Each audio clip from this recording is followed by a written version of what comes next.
The Simpsons is almost perfect to me. Okay, I know that's not the most original statement to say. Many other people have explained this before me in probably more interesting or even intellectual ways, but none of them are me.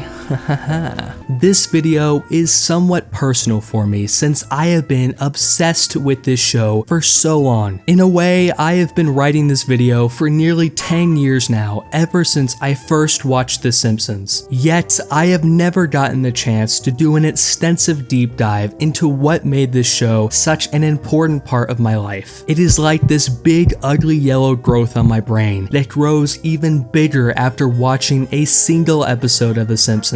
But don't worry though, my brain be good. So in this video, I want to explore why I personally think The Simpsons is one of the most important pieces of media I have ever seen. Why I think The Simpsons is almost perfect. Remember, I said almost.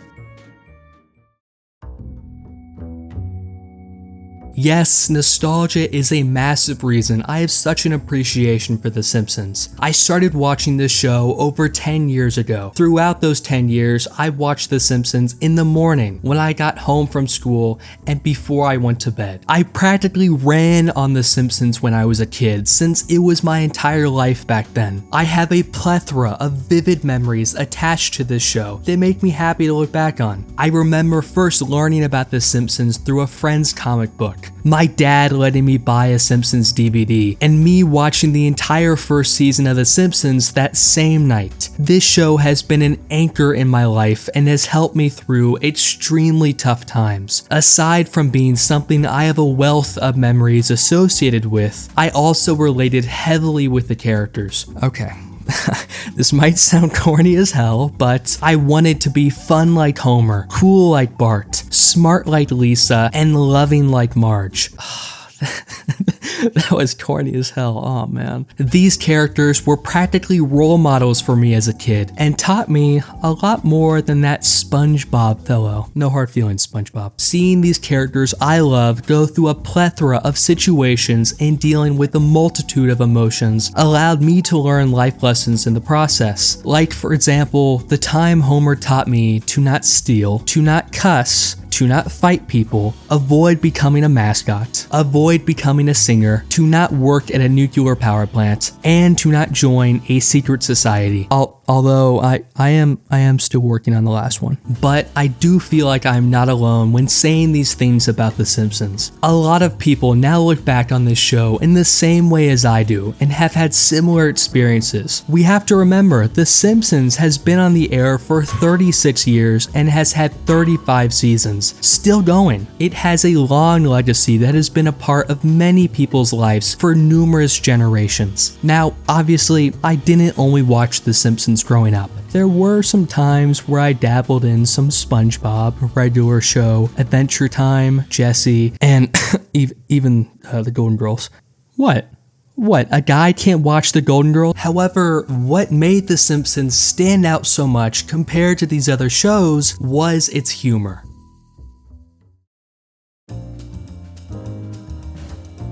The Simpsons humor is what I like to describe as dumb smart humor, and the show does a fantastic job on dialing this type of humor to a perfect degree. Now, what is dumb smart humor, you may be asking? Well, I don't feel like it is something that can be explained with only words, but I think it can be understood better with examples. Some scenes to illustrate this that come to mind are Homer saying trampoline, or Smithers saying boo earns, or my personal favorite character Lionel Hutz saying the law talking guy. Jokes like these don't have an overdrawn setup or a random cutaway gag. They are funny because they are jokes that I would have never thought of, making them extremely smart, but also so random that they come off as super dumb. No other cartoon comes close to achieving this level of dumb smart humor that The Simpsons demonstrates. What is clear with these jokes is the show never takes itself too seriously, allowing it to delve into many wacky situations, like Homer becoming a clown,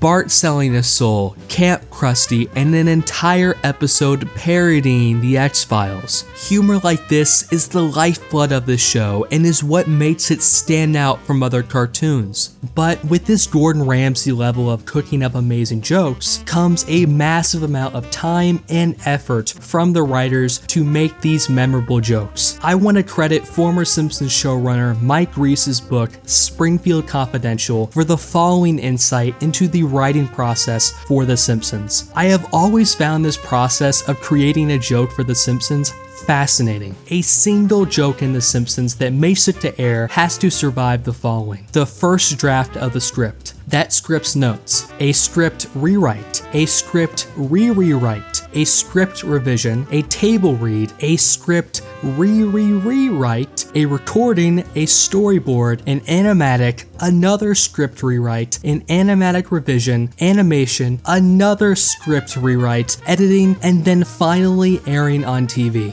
This long and tedious process is what every single joke you see on The Simpsons has to go through. This hard work put into writing these dumb jokes is both surprising and also understandable. Comedy is hard to do and is something that can't be done easily. It takes time and effort, which shows in The Simpsons. I truly respect this dedication of how much work is put in place to create these unique and hilarious jokes. Even with my horribly aging brain being rotted away by social media, I still think The Simpsons humor is superior to anything out there. Not only for how it is perfectly fitted for my humor neurons in my brain, but for creating this mental dictionary of jokes in my brain that have been mostly forged from jokes I have seen on The Simpsons. Without The Simpsons, I would be a soulless husk of a body, reliant on making jokes from Family Guy. Ugh. But is being funny the only thing that makes this show so special to me? Well,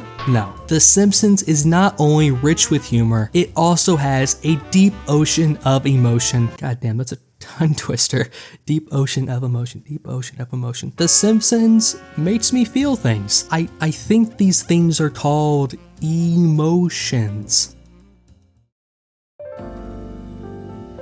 It is rare for any piece of media to make me laugh and then cry. Usually it is crying of laughter. The Simpsons knows when to pull away its joke punches and send you through a roller coaster of emotions. There are many episodes that have prolific messages of dealing with your own mortality, the complex relationship between a mother and a son, the thought of being alone, the pain of failure, and losing someone close to you. All of these episodes have allowed me to truly care about this cast of characters and to understand how important these messages are. But one specific example in my mind paints a beautiful picture of how The Simpsons delivers heavy-hitting emotions. The specific example I want to bring up is the episode called And Maggie Makes 3, which I would say is one of my personal favorite pieces of media ever. Now, what makes me truly love this episode is what it shows us about Homer as a character. To anyone who doesn't know, Homer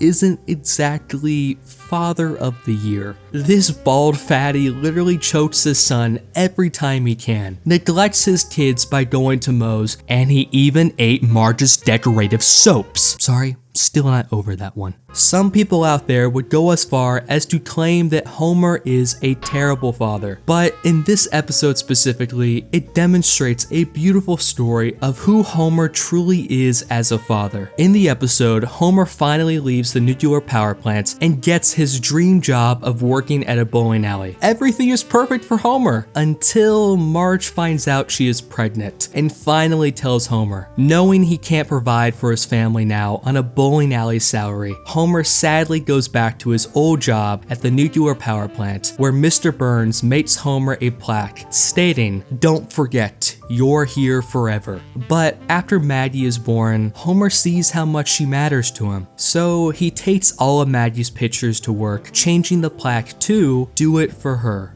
every single time when I watch that episode or even just think about that scene, I tear up due to how perfectly it was written. It adds such interesting layers to Homer's character that just make me love the guy even more. The Simpsons does an excellent job in displaying how vulnerable this cast of characters are by delving so deep into emotions that I would never expect to see in a cartoon. If you were to tell anyone that one of the best displays of a father being selfless for his family was in The Simpsons, I think most people would be shocked. Outside of these writers being scholars in the art of making jokes, they have also mastered molding these characters into deeply emotional beings. Who knew Simpsons writer George Myers creating such a simple joke, changing "Don't forget, you're here forever" into "Do it for her," would leave such a lasting impact on many people's lives. I'm not a father myself, but seeing other fathers in comment sections express how much this scene touches them makes me truly see how impactful this episode is. The entire cast of The Simpsons has, in my mind, given these characters not only a voice, but emotions that make them feel real. This show has such creative emotional episodes that make me think that, yeah, I'm actually not that dumb. In a way, this clump of jokes and emotions in The Simpsons only works in a city that allows these antics to flourish. The name of that city being Shelbyville. Wait a second. Let me go through my pages. Oh, wrong page. I apologize. I meant Springfield.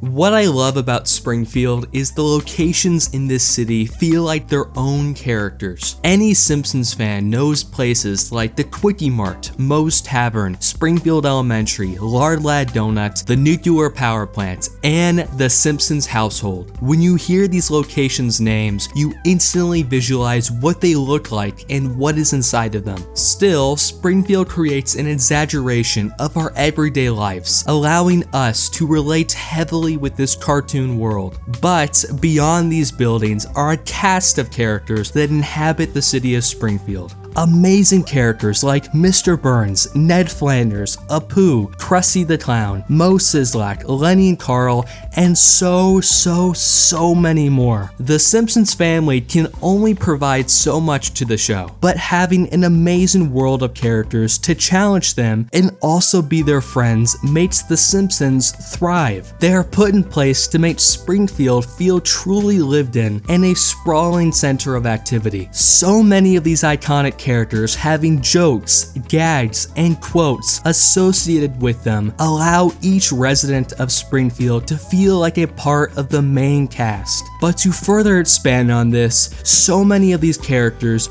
are never just overshadowed by the Simpsons family, but rather thoroughly explored to give them layers of emotion, personality, and soul. Some of my personal favorite examples of this in the show are things like exploring Ned Flanders' good and bad luck in life, the mystery of who shot Mr. Burns, and Milhouse's parents getting a divorce. Yeah, things were really not coming up Milhouse in that episode. At least he has his Alf Pogs. Good old reliable Alf Pogs. Allowing characters like these to flourish by getting episodes centered around them make these characters feel less like faces you see in Springfield, but rather actual living people with issues of their own. This entire bustling cast of characters are the lifeblood of these classic buildings that inhabit Springfield. Overall, The Simpsons is and always will be an extremely special show to me. From the nostalgia, humor, emotions, and world of characters, all these points can hopefully explain why I love this show so much. So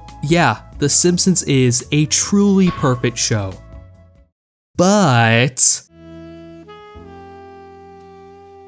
now, with this much love for The Simpsons, one would naturally assume that I think this show is perfect. But in reality, it is far from that. If you haven't noticed up until this point, I'm a bit of an old head when talking about The Simpsons. Most of my points in this video pertain to Simpsons episodes or jokes from seasons 1 through seasons 20 of The Simpsons. The reason for this is because this is what I would consider my own personal golden age of The Simpsons. So when I see the new seasons of The Simpsons, to me being seasons 21 through 36, I kind of see it weirdly as a completely different show with the same characters. Trust me, I know that sounds weird, but seeing the HD art style, weird celebrity guests, and awkward writing and jokes makes me unconsciously see it as a different show. This is what makes The Simpsons, to me, not perfect. But this point feels so unfair to these modern seasons, since, to be honest with you, I have really no evidence to back up these claims.